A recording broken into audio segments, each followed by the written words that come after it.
반갑습니다. 우리 많이 또 바라고 원하고 기도하며 또 기대했던 팔복 시리즈가 시작됩니다. 이 팔복의 메시지는 산상수훈이라고 불리는 마태복음 5장, 6장, 7장에 있는 예수님의 명품 설교 시리즈의 시작 부분입니다. 예수님은 태초부터 인격이신 말씀으로 존재하셨고 때가 되어서 그 말씀이 육신이 되어 우리 가운데 오신 분이십니다.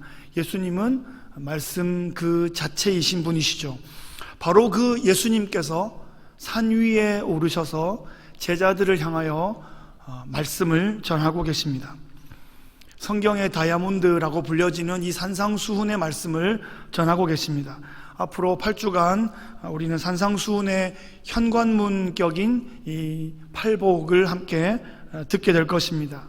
이 산상수훈을 듣기 위해서는 누구나 이 팔복을 들어야 합니다. 팔복이 산상수훈의 시작이고 기본입니다. 1절 말씀 보시죠. 예수께서 무리를 보시고 산에 올라가 앉으시니 제자들이 나온지라. 무리들이 나오고 제자들이 나오는데요, 차이점은 무엇일까요? 제자들은 말씀을 들을 귀가 있는 자들입니다. 말씀을 향해서 나오는 자들이 제자들입니다.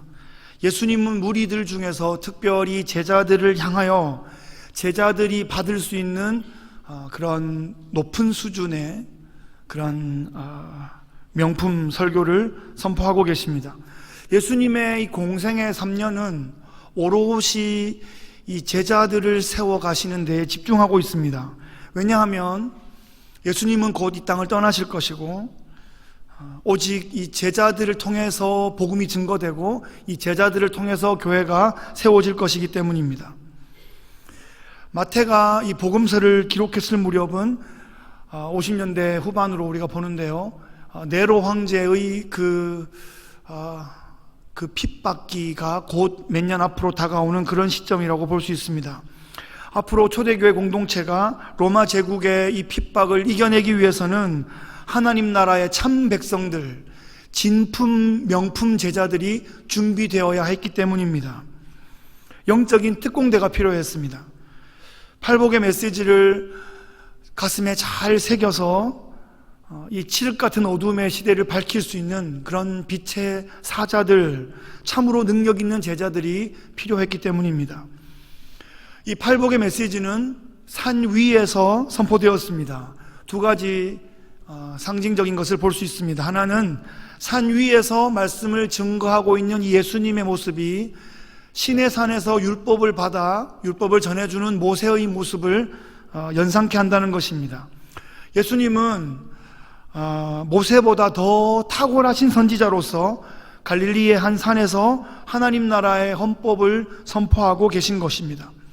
또 하나는 이 말씀을 받은 제자들의 공동체가 언덕 위에 있는 도시처럼 어둠의 시대를 밝히는 그런 천국 공동체가 되어야 할 것을 상징하고 있습니다. 장차 시대적으로 점점 더 어두워지고 점점 더 힘겨운 일들이 일어날 것입니다. 교회 공동체에 한파가 불어닥칠 것입니다.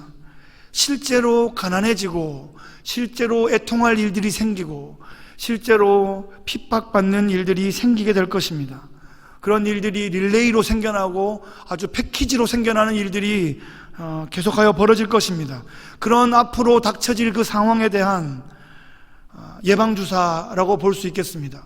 그것을 혼내심으로서가 아니라 그 안에 우리가 어떤 존재이고 우리가 어떤 복을 받은 존재인지를 확신시켜 주심으로써 그 정체성을 확인함으로써 이 다가올 고난을 미리 준비하게 하시는 겁니다.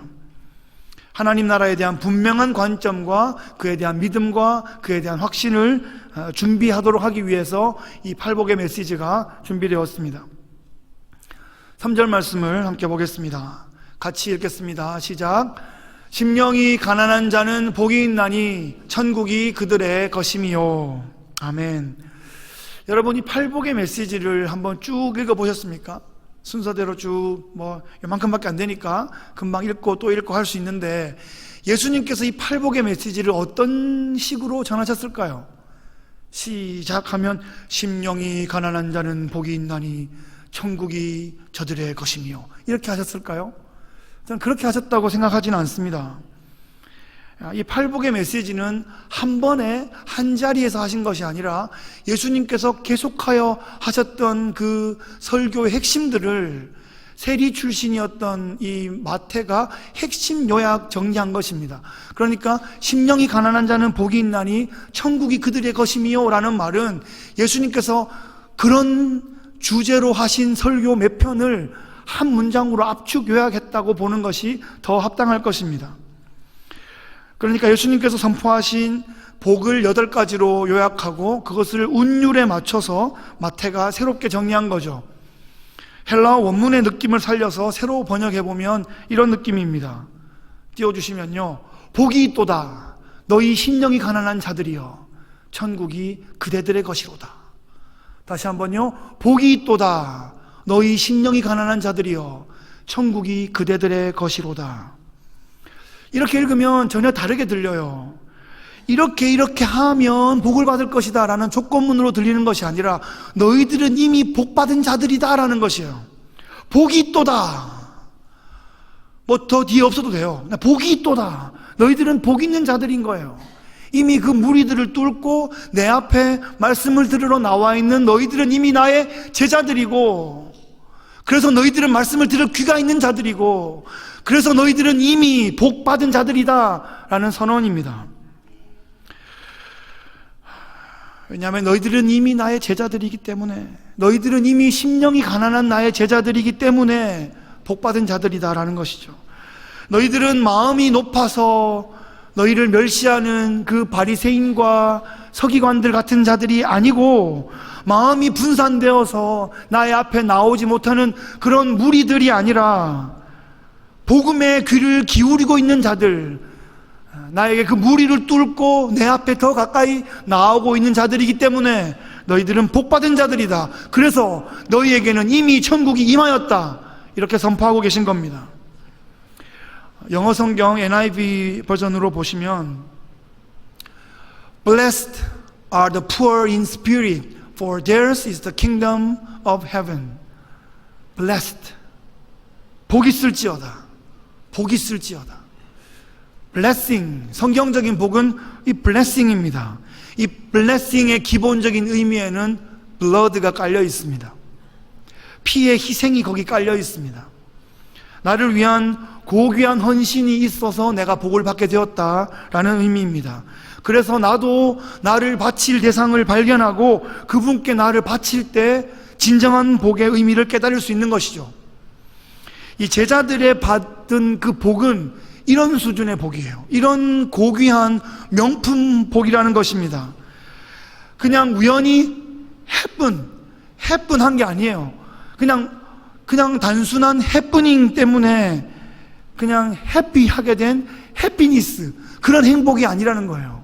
그냥 우연한 일들이 해픈 되어서 생긴 해피니스가 아니라 블러드가 깔려있는 블레싱이라는 말이에요. 그러니까 여러분, 희생이 없이는 진정한 행복은 없는 거예요. 우리가 희생 없이, 섬김 없이, 헌신 없이 행복하려고 하기 때문에 관계들에 문제가 생기는 거예요. 가정에서 행복하고 싶은데 헌신하지 않으면서 왜 날 행복하게 해주지 않아? 이런 문제가 생기는 거예요. 부부 사이에도 문제가 생길 수 있고 부모 자녀 사이에도 문제가 생길 수 있는 거예요. blessing, bless you, 내가 당신을 축복한다 라고 할 때는 그 안에 섬김이, 희생이, 헌신이 담겨 있는 것입니다. 주님께서 제자들에게 blessed, 복 있을지어다 이렇게 선포하신 것은 주님께서 제자들을 향하여, 그 말씀을 향하여 나오는 제자들을 위하여 자신의 생을 드리실 그런 마음의 준비를 하고 계시기 때문에 그들을 향하여 복 있는 자들이여 라고 말씀하고 있는 것입니다. 축복에는 헌신이 있습니다. 축복에는 책임이 있습니다.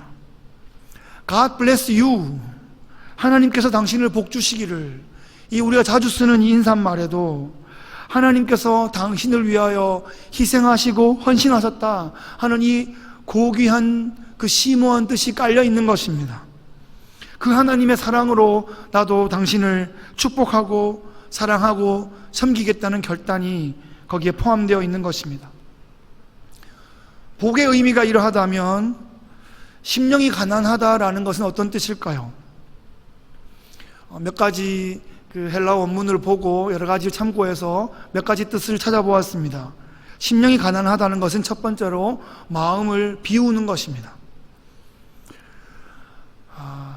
저희 집안일은 거의 아내가 거의 다 하는데요. 거의 다 아내는 안에 있는 일들을 거의 다 한다. 그래서 집사람이 거의 다 하는데 그나마 이제 제가 주로 하는 일은 쓰레기 버리는 일입니다. 제가 만약에 제자업을 충실하게 하지 않으면 집안에 쓰레기가 쌓일 것입니다. 그리고 쓰레기통에 쓰레기도 쌓일 것이고 집안에는 모기, 파리를 비롯해서 각종 벌레들, 기생충들이 아주 출몰하게 될 것입니다. 건강한 생활을 할 수가 없을 것입니다. 우리 마음이 쓰레기 같은 오물들로 가득 차 있으면 좋은 것들로 채울 수가 없겠죠. 마음을 비워야 주님께서 채워주시는 것입니다. 로마서 말씀에 보면 모든 불의, 추악, 탐욕, 악의, 시기, 살인, 분쟁, 사기, 악독, 수군수군하는 것, 비방하는 것, 능욕하고 교만하고 자랑하고 악을 도모하고 부모를 거역하고 우매하고 배약하고 무정하고 무자비한 것, 이런 것들이 우리 마음 가운데, 죄인들의 마음 가운데 가득하다, 이렇게 말하고 있습니다. 주님 앞에서 자신의 마음의 그릇을 비우는 주님의 제자들은 주님께서 당신의 성품을, 인격을 넉넉하게 채워주시는 것을 경험하게 될 것입니다. 둘째로 마음을 깨끗하게 하는 것입니다. 마음을 비우는 것과 연결되어 있는 개념이죠. 마음을 비우면서 동시에 깨끗하게 해야 됩니다. 그릇이 깨끗하지 않으면 깨끗하고 중요한 것들을 그 안에 담을 수가 없겠죠.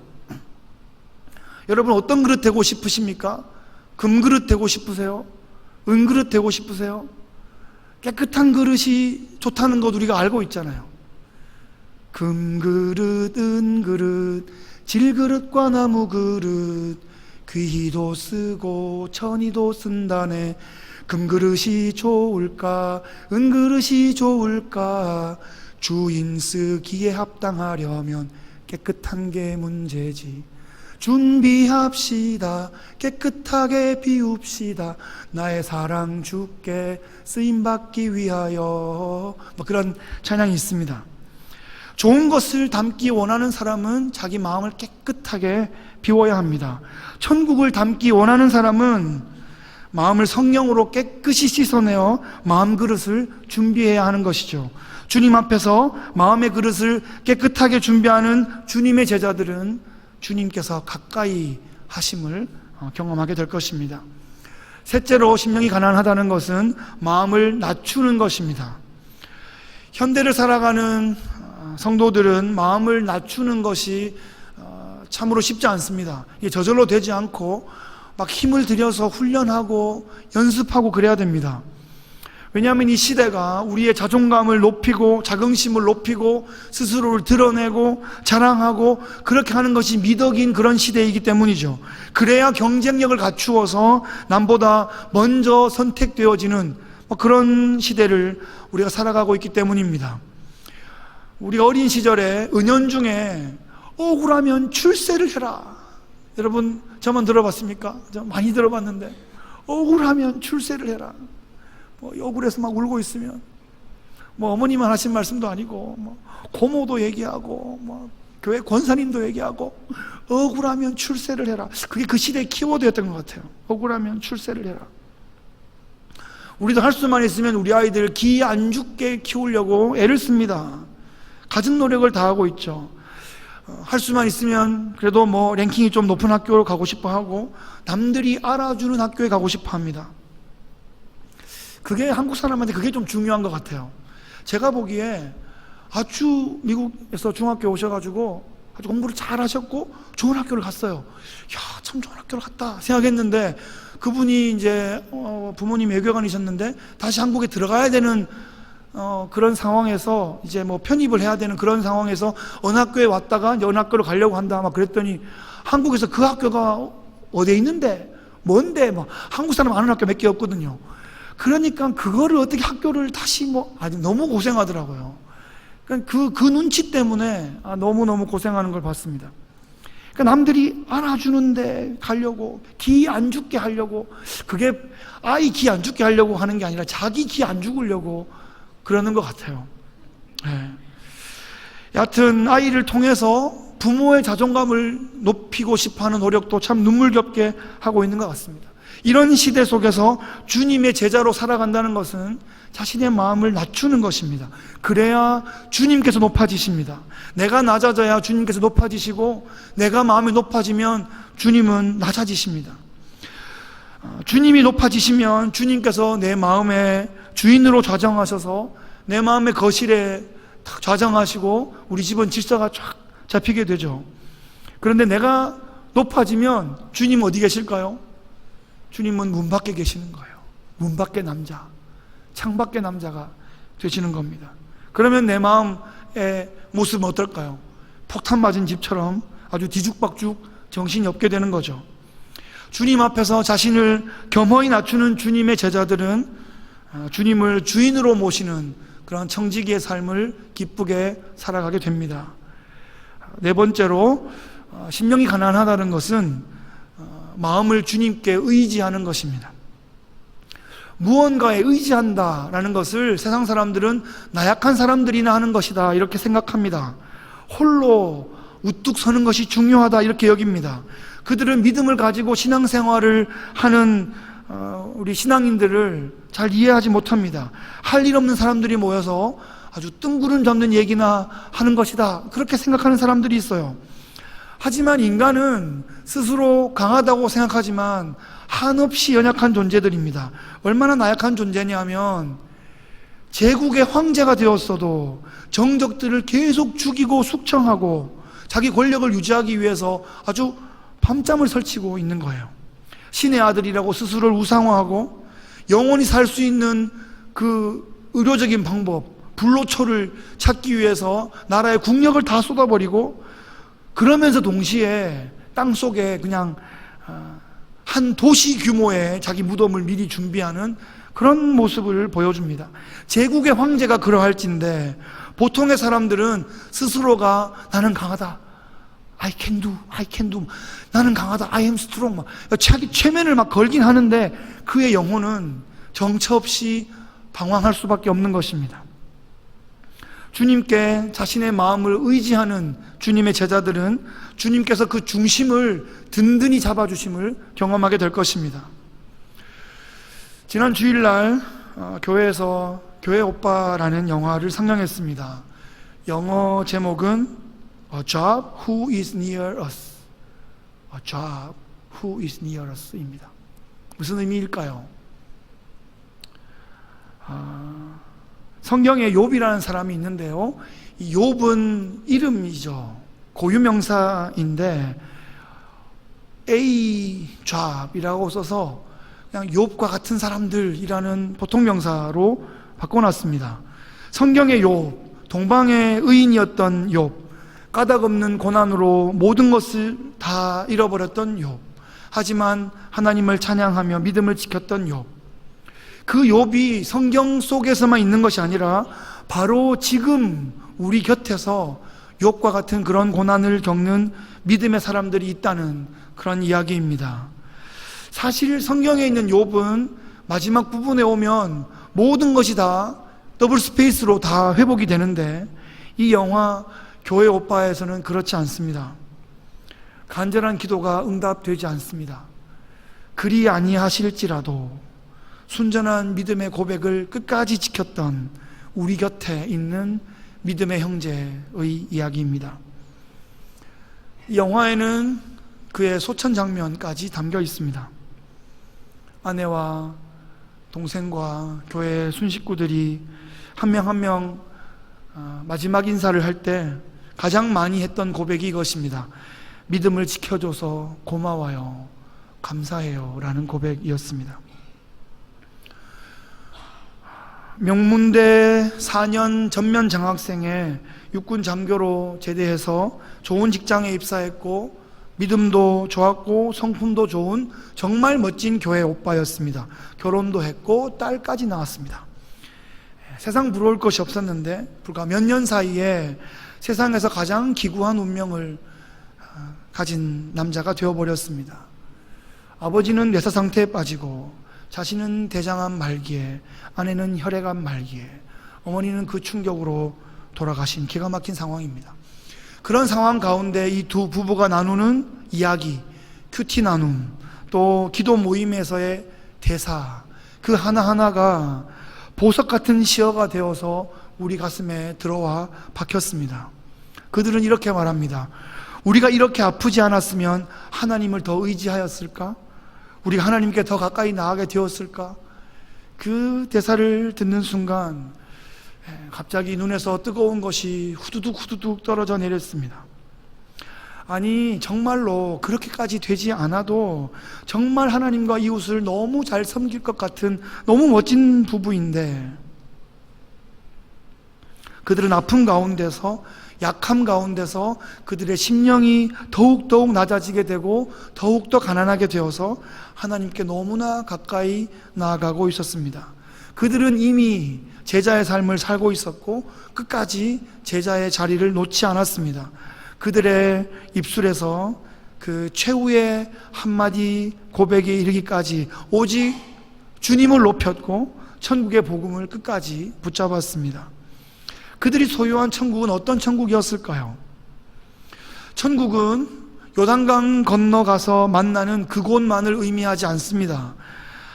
아직은 갈 때가 아니어서 최대한 뒤로 미루고 싶은 그런 곳이 아니라, 천국은 이 땅에서 이미 경험할 수 있고, 천국은 우리 마음에서 이미 누릴 수 있고, 천국은 교회 공동체 가운데서 이미 확인할 수 있는 것이다 라는 그런 고백입니다.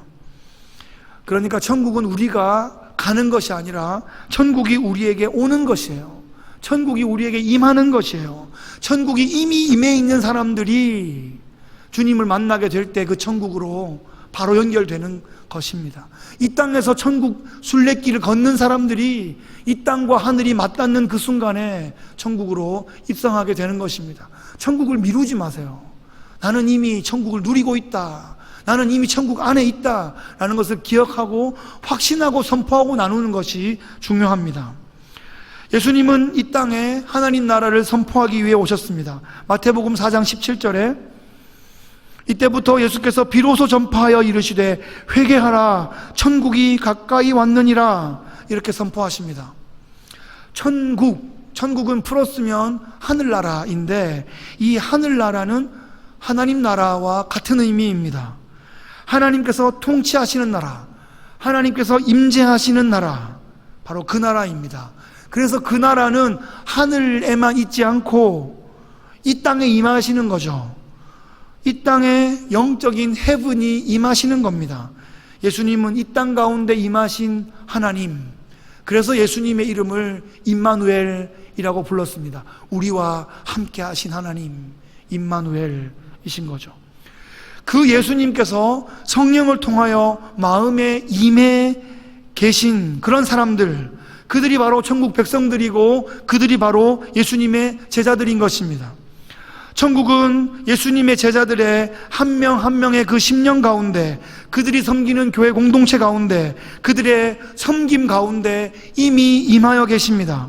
예수님은 하나님의 나라 그 자체이셨고, 예수님의 삶과 사역을 붙쫓아 나아가는 그 주님의 제자들은 이 땅 가운데서 이미 하나님의 나라를 경험하고 있는 것입니다. 당시 예수님의 제자들의 면면을 보시면 부유한 사람들이 없었어요. 유명한 사람들이 없었어요. 잘 나가는 사람들이 없었습니다. 물질을 잃기 싫은 사람들, 내 명예에 손상 가는 게 싫은 사람들은 예수님께 가까이 나오지 못했습니다. 예수님의 제자들은 그 당시에 이미 가난하고 애통하고 의에 줄이고 목마른 자들이었습니다. 그리고 가까운 미래에 그 일은 점점 더 외면적으로는 더 가속화, 지속화될 수 있는 그런 시점 가운데 있습니다.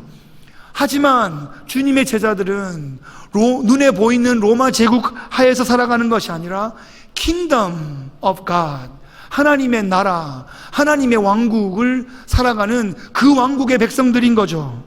하나님의 다스리심을 받고 있고 이 땅에서 이미 천국을 누리는 자들이고 장차 영원한 천국의 주역이 될 그런 사람들인 것입니다. 오늘 이 본문의 핵심을 우리에게 한번 적용해 봅시다. 나는 복 있는 자인가? 한번 스스로에게 물어봅시다. 옆 사람에게 한번 인사하겠습니다. 복 있는 분이시네요. 인사해 봅시다. 보아하니 복 있는 분처럼 보이십니다. 우리는 복 받기 위해 노력하는 자들이 아니라 이미 복 있는 자들이에요. 증거가 있습니다. 왜냐하면 팔복의 메시지를 듣기 위해서 이 자리에 모여와 앉으신, 들을 귀가 있으신 주님의 제자들이기 때문입니다.